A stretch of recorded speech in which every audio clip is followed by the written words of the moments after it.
नमस्कार साथियों, मैं अंजन अभिषेक तिवारी रक्षा एकेडमी की तरफ से आपका हार्दिक स्वागत करता हूं। आज के टॉपिक में हम पढ़ेंगे इंटरनेट ऑफ थिंग्स, मतलब कि IoT, जिसे हम क्या कहते हैं, इंटरनेट ऑफ थिंग्स। अब सवाल ये उठता है, सबसे पहला सवाल ये उठता है कि इस टॉपिक को हमें पढ़ना क्यों जरूरी है।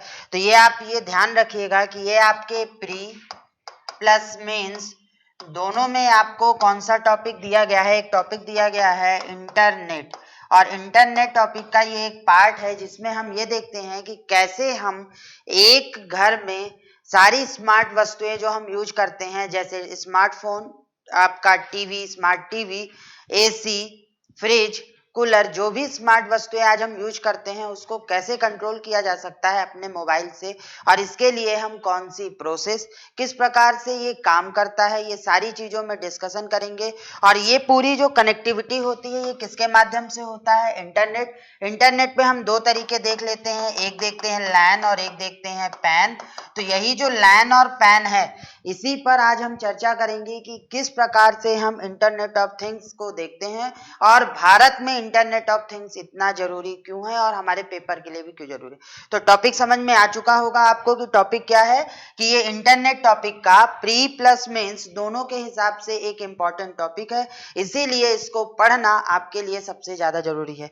दूसरी बात, इस टॉपिक के जितने भी या मेरे द्वारा पढ़ाए गए जितने भी टॉपिक्स हैं जो यूट्यूब पर आपको फ्री ऑफ कॉस्ट मिलते हैं, वो सारे के सारे आपको और कहाँ मिलेंगे, रक्षा एकेडमी ऐप पर। तो अगर आपने रक्षा एकेडमी ऐप डाउनलोड नहीं किया है तो आप उसको डाउनलोड कर लीजिए। नोट्स प्लस क्लासेस सारी चीजें उसमें अवेलेबल हैं यूनिट वाइज। उसके अलावा अगर आपको और भी जो सारी इंफॉर्मेशन मिलती हैं वो सारी कहाँ मिलेंगी, रक्षा एकेडमी के टेलीग्राम चैनल पर। तो आपको ये भी ध्यान रखना है और इन चीज़ों को भी समझना है। चलिए चलते हैं हम अपने टॉपिक की तरफ, और टॉपिक पे बढ़ने से पहले आपको एक और बात बता दूं कि ये देखिए, ये हमारा एक MPPSC प्री का, या मैं ये कह लूं कि हमारा एक टॉप 100 बैच चल रहा है जिसका ऑफर अभी वो जो प्राइस है उसके वो कितना है, 14,999 रुपए। लेकिन अभी ऑफर की वजह से इसकी प्राइस है 9,999 रुपए, जिसमें आपको प्री के लिए वीडियो लेक्चर्स, टेस्ट सीरीज और जूम मीटिंग या टेलीग्राम के द्वारा ग्रुप डिस्कशन जिस पर आपके डाउट क्लियर होते हैं, इसी तरीके से मेंस के लिए और इसी तरीके से आपका इंटरव्यू के लिए आपको पूरा तैयार किया जाएगा। इसकी वैलिडिटी साल भर की है।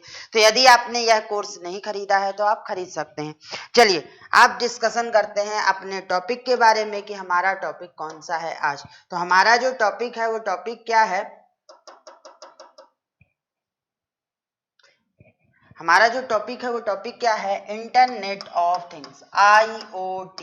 अगर हम IoT को समझे तो देखो, मैं जब भी आपको कोई टॉपिक समझाता हूं तो उसको उस टॉपिक की डेफिनेशन मैं उसके वर्ड से ही पार्ट बाय पार्ट तोड़कर समझाता हूं कि आपको समझ में आए कि इसका मतलब क्या है। तो I is called internet, O is called off, T is called things. तो क्या हुआ, इंटरनेट। इंटरनेट मतलब क्या होता है, network of networks, network of networks, या हम कह सकते हैं नेटवर्क ऑफ, या फिर हम इसको दूसरे भाषा में कह सकते हैं सिस्टम ऑफ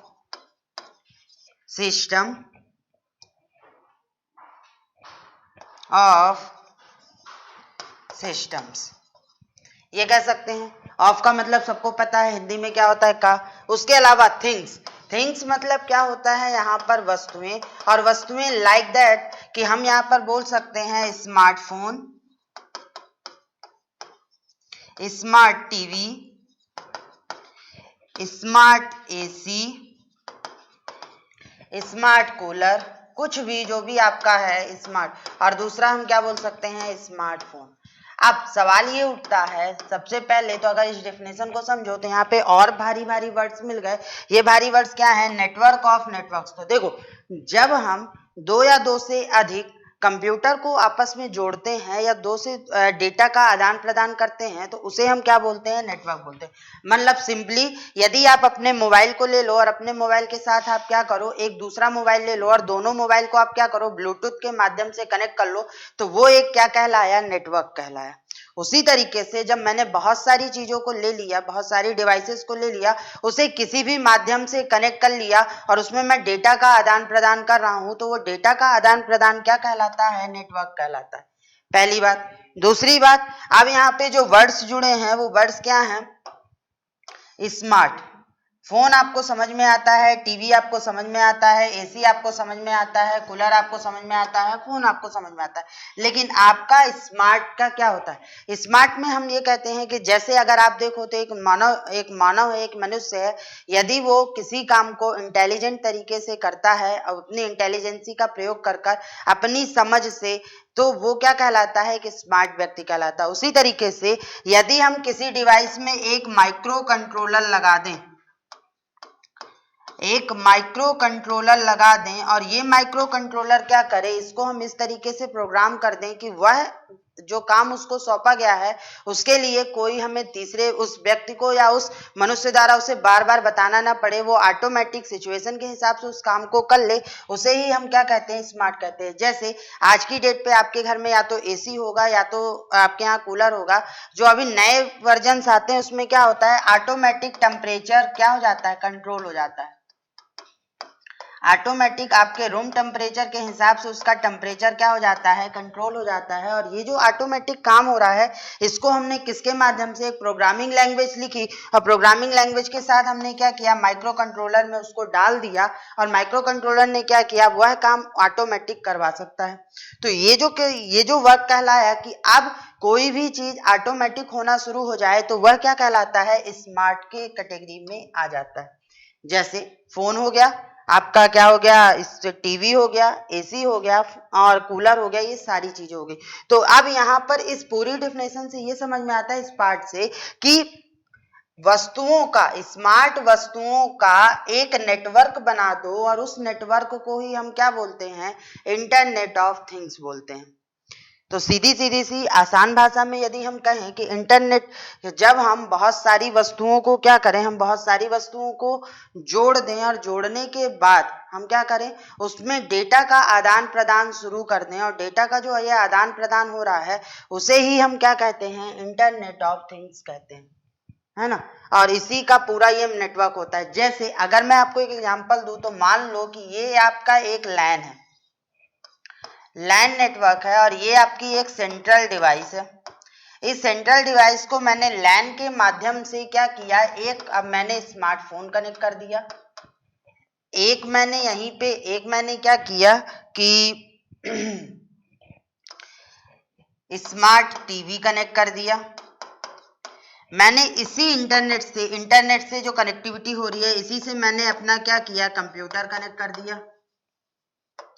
कंप्यूटर के साथ साथ मैंने स्मार्ट एसी भी कनेक्ट कर दिया और इसी के साथ साथ मैंने एलईडी बल्ब भी जो आजकल आते हैं वो कंट्रोल हो जाते हैं, तो एलईडी कनेक्ट कर दिया। अब क्या हुआ कि मैंने एक रिमोट लिया, उससे मैं क्या कर रहा हूँ, उस रिमोट को मान लो कि ये जो रिमोट वाली डिवाइस है वो मेरा फोन है। अब मैं अपने फोन से बैठे बैठे एक जगह पर इन सभी चीजों को क्या कर सकता हूँ, कंट्रोल कर सकता हूँ, इनके टेम्परेचर, इनकी प्रॉपर्टी और इनके जो कॉन्फ़िगरेशन है उसका यूज कर सकता हूँ अपने उपयोग के लिए। तो ये जो पूरा सिस्टम बनकर निकला, यही पूरा सिस्टम निकलता है किससे, इंटरनेट ऑफ थिंग्स।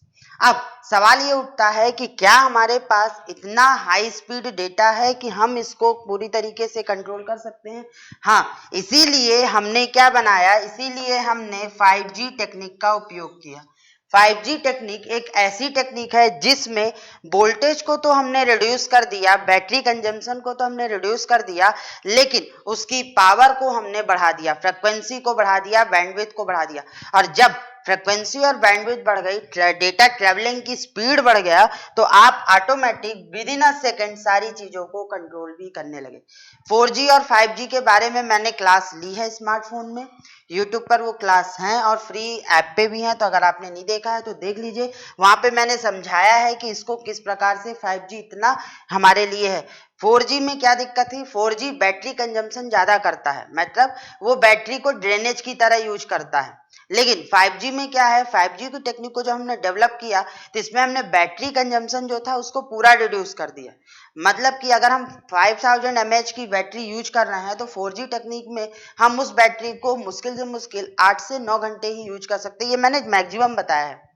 लेकिन यदि मैं 5G तकनीक का यूज कर रहा हूं तो उसी 5000 mAh की बैटरी को मैं उसी मोबाइल उसी कॉन्फ़िगरेशन में कितना यूज कर सकता हूं, 12 से 13 घंटे यूज कर सकता हूं। तो बैटरी का जो ड्रेनेज था वो बढ़ा, और यही चीज थी कि यहाँ पर भी हमने जो कनेक्टिविटी की, ये सारी कनेक्टिविटी हमने किसके नेटवर्क पे सोचा है, 5G पे, इसीलिए हम 5G को बढ़ावा दे रहे हैं। अभी ये जो नेटवर्क चल रहा है, ये नेटवर्क चल रहा है किस पे, 4G तकनीक पे चल रहा है। अब यहाँ पर सवाल आता है, दो सवाल सबसे ज्यादा इंपॉर्टेंट हो जाते हैं, एक होता है लैन और दूसरा होता है वैन। तो सबसे पहले लैन को मैं पढ़ाऊंगा अलग से, लैन और मैन मैंने डेटा कम्युनिकेशन में पढ़ाऊंगा, लेकिन थोड़ा सा ओवरव्यू दे देता हूं कि लैन का मतलब होता है लोकल एरिया नेटवर्क।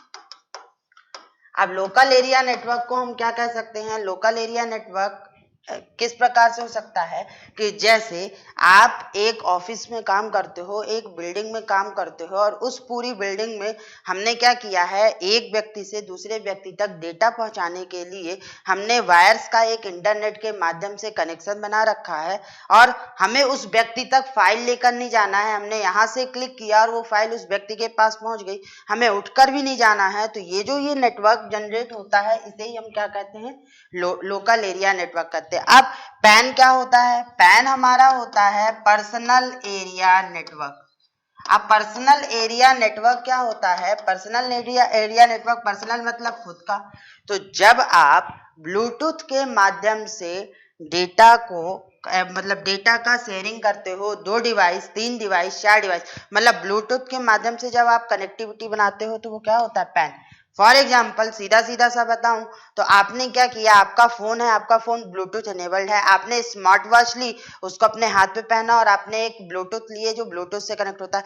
अब आपके हाथ में पहना हुआ स्मार्टफोन, स्मार्ट वॉच और आपके गले में डला हुआ ब्लूटूथ एनेबल्ड वायरलेस हेडफोन, ये दोनों आपके किससे कनेक्ट है, फोन से कनेक्ट है। तो इन तीनों के बीच में जो ये नेटवर्क जनरेट हो रहा है, इसी नेटवर्क को हम क्या बोलते हैं, पर्सनल एरिया नेटवर्क में काउंट करते हैं। लैन में हम बड़े से वायर का जाल बिछाते हैं, वाईफाई कनेक्टिविटी करते हैं, लेकिन पैन में हम ब्लूटूथ से सिंपल 2 या 4 चीजों को अपने पर्सनल उपयोग के लिए डेटा शेयरिंग में रखते हैं। लैन में जो भी काम हम करते हैं वो पब्लिकली हो जाता है। पब्लिकली मतलब यदि मैं एक बिल्डिंग में बैठकर कोई काम कर रहा हूं तो उस बिल्डिंग में ये चीजें क्लियर हो जाती हैं, लेकिन मैं पैन में सिर्फ एक व्यक्ति तक ही ये दायरा सीमित होता है और इसी का होता है। अगली बात करें तो अब अगर इस प्रणाली में बात की जाए तो इस प्रणाली में हमारे पास सबसे इंपॉर्टेंट होते हैं क्या, 6A।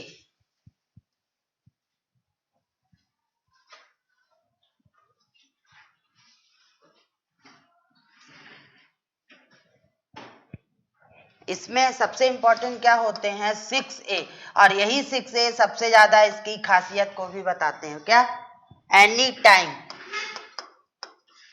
पहला होता है एनी टाइम, मतलब कि किसी भी समय किसी भी वक्त आप नेटवर्क में डेटा का आदान प्रदान कर सकते हो।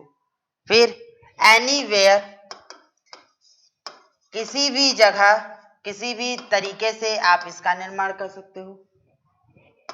Any time, anywhere, any network, किसी भी नेटवर्क के माध्यम से आप कनेक्ट हो सकते हो। जैसे इसका एक एग्जांपल दूं तो जैसे आप आज स्मार्ट सिटी का कॉन्सेप्ट आ चुका है। स्मार्ट सिटी में आपको कुछ एरियो, कुछ जगहों पर क्या मिलता है, एक नेटवर्क की कनेक्टिविटी मिलती है। अब आप क्या करते हो, उस वाईफाई की सुविधा से कनेक्ट होते हो और डेटा की शेयरिंग शुरू करते हो, तो ये क्या कहलाया, किसी भी नेटवर्क से जुड़ जाना।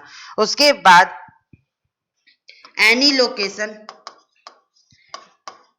किसी भी लोकेशन तक आप डेटा की शेयरिंग कर सकते हो। एनी लोकेशन के बाद एनी डिवाइस, किसी भी डिवाइस को आप कनेक्ट कर सकते हो। और यूनिवर्सल एक्सेस, मतलब उस डिवाइस को आप उसके जो भी फीचर्स दिए गए हैं उसको एक्सेस कर सकते हो।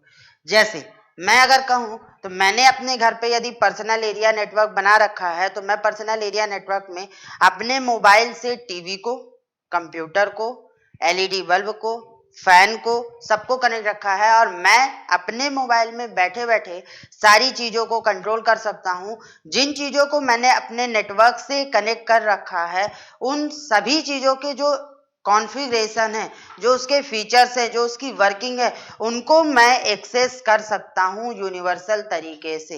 मतलब ऐसा नहीं है कि फिर मैं किसी भी लिमिटेड चीज़ तक ही सीमित रहूँ।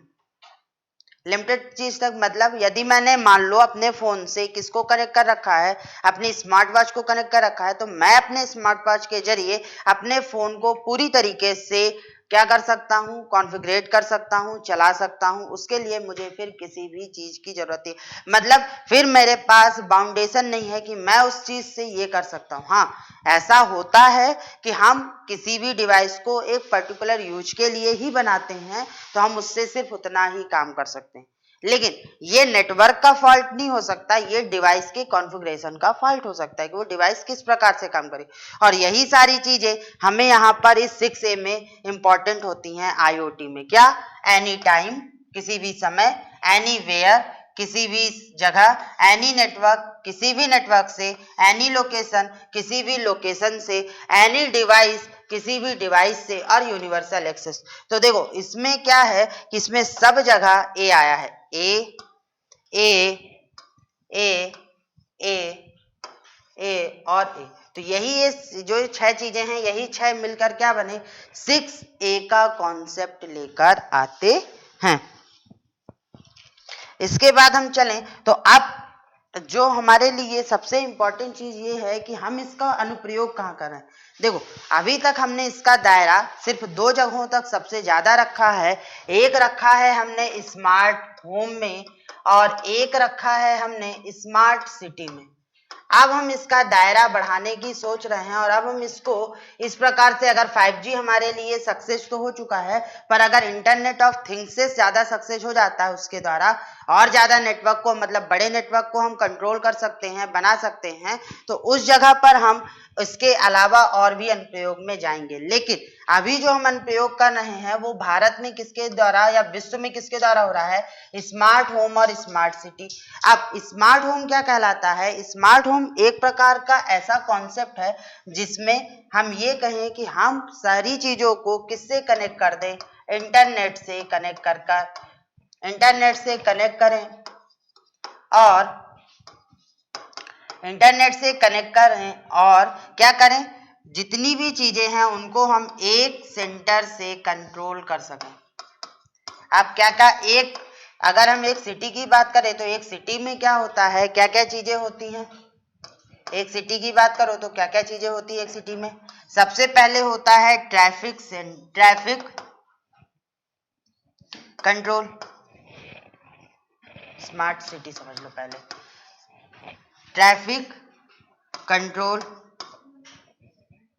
दूसरा क्या हो सकता है, flood control,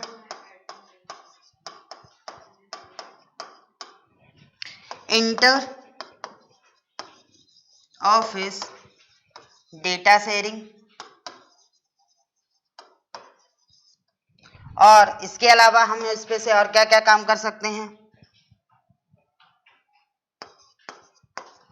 one access universal access to any personal data.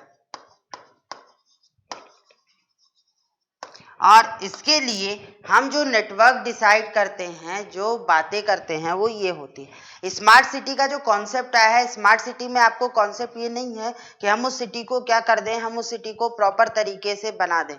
उसमें 3 चीजें बहुत ज्यादा इंपॉर्टेंट है। एक, प्रॉपर तरीके से अरेंजमेंट, प्रॉपर तरीके से अरेंजमेंट मतलब एक प्रॉपर इंफ्रास्ट्रक्चर होना चाहिए। दूसरा, सारी चीजें आपकी एक प्रॉपर वे में कनेक्टिविटी होनी चाहिए। लोगों को सारी सुविधाएं ऑफिस जाकर नहीं बल्कि उनके फोन पर, उनके लैपटॉप पर मिलना चाहिए। और ये सारी सुविधाएं अगर हम किसी सिटी में दे पाते हैं तो वो सिटी क्या बन जाती है? Smart city. और इसी स्मार्ट सिटी को, कॉन्सेप्ट को डेवलप करने के लिए हमने क्या बनाया है? IoT, internet of things. तो इंटरनेट ऑफ थिंग्स में हम क्या करेंगे? हम ट्रैफिक कंट्रोल को, फ्लड कंट्रोल को, इंटर ऑफिस जो डेटा होता है, इंटर ऑफिस जो डेटा शेयरिंग होती है, जैसे अगर आप बात करो कलेक्ट्रेट से, तो कलेक्ट्रेट से हम किसी भी उस जिले के, यदि नगर निगम की बात कर लो तो नगर निगम के डेटा को भी हम एक जगह पर बैठे एक्सेस कर सके, इसके डेटा को यहाँ हम शेयर कर सके, या यहाँ का डेटा इससे शेयरिंग कर सके, हमें फाइलों का जो ट्रांसफर है वो ना करना पड़े। दूसरी बात, अगर हम बैठते, तो देखो आज की डेट पे क्या है, जो डेटा कॉस्ट है वो महंगी है, तो हम अपनी सिटी में पर्टिकुलर एरिया पे फ्री वाईफाई की सुविधा दे सकें, जिससे क्या हो कि कोई भी व्यक्ति जिसके पास इंटरनेट नहीं है वो इसका उपयोग कर कर वह काम कर पाए। तो ये स्मार्ट सिटी है। स्मार्ट सिटी में हम इस तरीके से काम करेंगे। अब यही चीज अगर मैं बोलूं स्मार्ट होम के लिए, यही बात मैं अगर बोलूं किसके लिए? स्मार्ट होम के लिए, तो अगर मैं एक घर में रहता हूं और उस घर में उपयोग होने वाली जितनी भी इलेक्ट्रॉनिक्स चीजें हैं, उन इलेक्ट्रॉनिक चीजों को मैं पैन मतलब पर्सनल एरिया नेटवर्क या लैन मतलब लोकल एरिया नेटवर्क के माध्यम से डेटा की शेयरिंग कर लूं या उन्हें मैं कंट्रोल कर लूं, तो ये काम कहलाता है आपका स्मार्ट होम पे। जैसे मैंने अपने घर में, मेरे घर में 3 या 4 जो लैपटॉप है और कंप्यूटर्स हैं और डिवाइसेस हैं, मैंने सबको पैन नेटवर्क से जोड़कर रखा है, और उस पैन नेटवर्क से जोड़ने के कारण मैं एक लैपटॉप से दूसरे लैपटॉप का डेटा एक्सेस कर सकता हूं, दूसरे से तीसरे का, या अपने मोबाइल को ही मैंने उससे एक्सेस दे रखा है, तो मैं वहां पर बैठ के डेटा आराम से शेयरिंग कर लेता हूं। और यही काम जो है, तो अगर मैं ये काम अपने घर पे कर सकता हूं तो ये स्मार्ट होम हो गया। या इसका वो बढ़ा दिया गया, मैंने क्या कहा कि हम अपने फोन में या हम अपने उसमें फोन में हम माइक्रो प्रोसेसर यूज करते हैं, और जो हमारी डिवाइसेस होती हैं उनमें हम माइक्रो कंट्रोलर यूज करते हैं। माइक्रो कंट्रोलर माइक्रो प्रोसेसर का एक छोटा रूप होता है, जिसमें हम एक एम्बेडेड सॉफ्टवेयर के माध्यम से जो कि किस पे लिखा जाता है? असेंबली लैंग्वेज या फिर सी लैंग्वेज में के माध्यम से हम एक उस डिवाइस को पर्टिकुलर टास्क प्रोवाइड करते हैं और वो सिर्फ वही टास्क कर पाएगा। अब ये जो टास्क ये कर पा रहा है, इसी टास्क को कराने के लिए हम एक डिवाइस उसमें आईसी लगाते हैं जो कि माइक्रो प्रोसेसर जैसी ही होती है, उसे ही हम क्या बोलते हैं? Micro controller. और जिन जिन डिवाइस में ये माइक्रो कंट्रोलर लगा होता है वो सारी डिवाइस किसके अंतर्गत आती हैं? स्मार्ट डिवाइस के अंतर्गत आती हैं। और वो सारी स्मार्ट डिवाइस को हम इंटरनेट कनेक्टिविटी के माध्यम से कंट्रोल कर सकते हैं, डेटा का आदान प्रदान कर सकते हैं, उसका रिकॉर्ड रख सकते हैं, और ये जो सारी चीजें हैं यही कहलाती हैं, किसमें आती हैं? स्मार्टफोन के अंतर्गत आती हैं। अब इसके बाद जो दूसरा सवाल उठता है, दूसरा सवाल ये उठता है कि भारत में IoT का महत्व क्या है? भारत में IoT का महत्व क्या है? तो भारत में यदि हम IoT की महत्व की बात करें तो 2014 में एक सर्वे हुआ था। उस सर्वे में ये बोला गया कि विश्व की जितनी आबादी है उस आबादी से कई गुना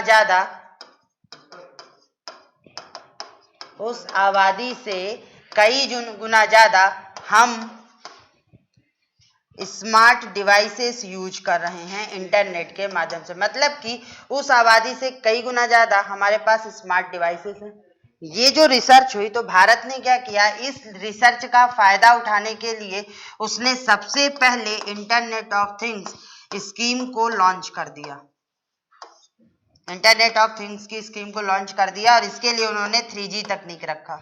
3G के बाद जब 4G आया तो थोड़ा सा अपग्रेडेशन किया इन्होंने, 4G पे चले गए और आज की डेट पे वो किस पे काम कर रहे हैं, 5G पे।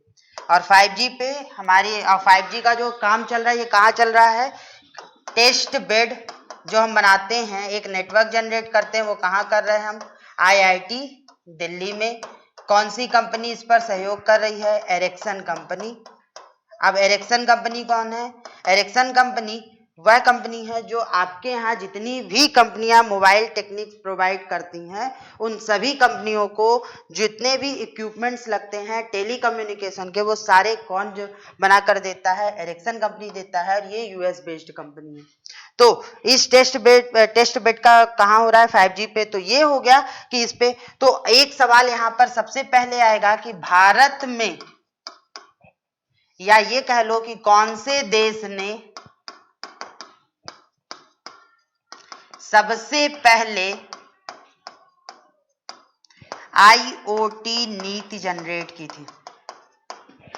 तो सबसे पहले किसने जनरेट किया था, 2016 में भारत ने।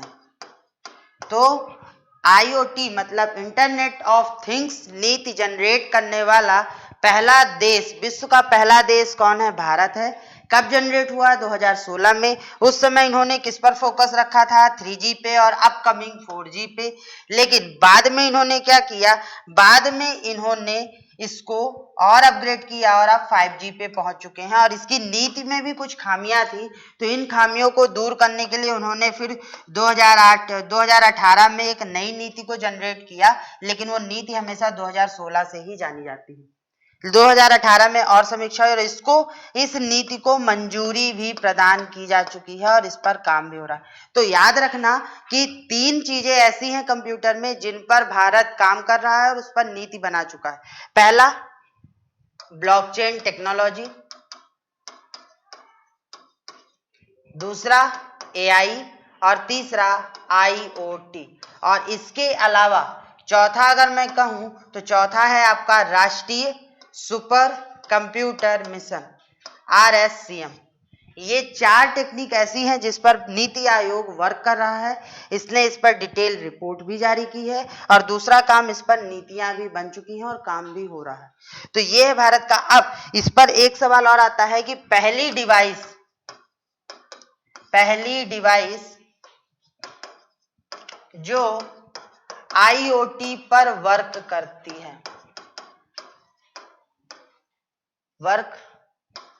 है का विकास कहाँ हुआ है,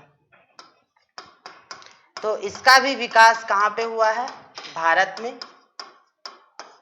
तो IoT पर वर्क करने वाला एक नेटवर्क कह लो या एक डिवाइस कह लो, उस डिवाइस को कहाँ बनाया गया है, भारत में। तो अगला क्वेश्चन ये भी पूछा जा सकता है आपसे कि वह डिवाइस जो IoT पर वर्क करने वाली पहली डिवाइस कहाँ बनाई गई है, किस देश में बना है। तो पहली डिवाइस कहाँ है, भारत पे। और इस डिवाइस का नाम क्या है, स्मार्टटोन्स।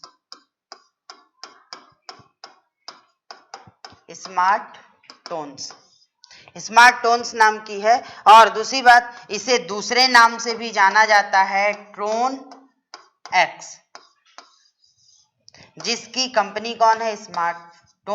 और ये क्या है, गवर्नमेंट कंपनी है, गवर्नमेंट ऑफ इंडिया की एक कंपनी है। और इसी ने पहली डिवाइस प्लेटफॉर्म बनाया है या डिवाइस बनाई है, जिसे हम क्या कहते हैं, ट्रोन एक्स कहते हैं। और ये आपके लिए इंपॉर्टेंट पार्ट था, पहली डिवाइस या प्लेटफॉर्म जिसके माध्यम से हम इंटरनेट कनेक्टिविटी अपने घर पर इंस्टॉल कर सकते हैं या बना सकते हैं। तो ये था इंटरनेट ऑफ थिंग्स जिसके बारे में हमें पढ़ना था। आज की क्लास में इतना ही। नेक्स्ट क्लास में हम मिलेंगे अब अगले टॉपिक पे, जहां पर हम बात करेंगे अब आपके यूनिट 9 के इलेक्ट्रॉनिक्स वाले पोर्शन में, जैसे LED, PN diode, radar, laser, electronics,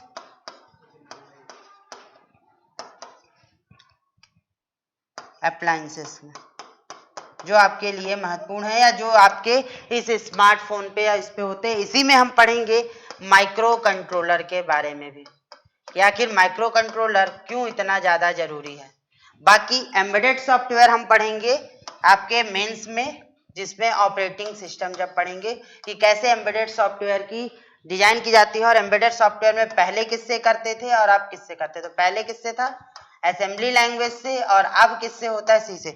तो नेक्स्ट क्लासेस अब जो आएंगी आपकी मंडे से, वो क्लासेस होंगी आपकी किससे, LED, PN junction diode, radar, laser और इलेक्ट्रॉनिक्स अप्लायंसेस और भारतीय इलेक्ट्रॉनिक्स ने। तो आज की क्लास में इतना ही, धन्यवाद।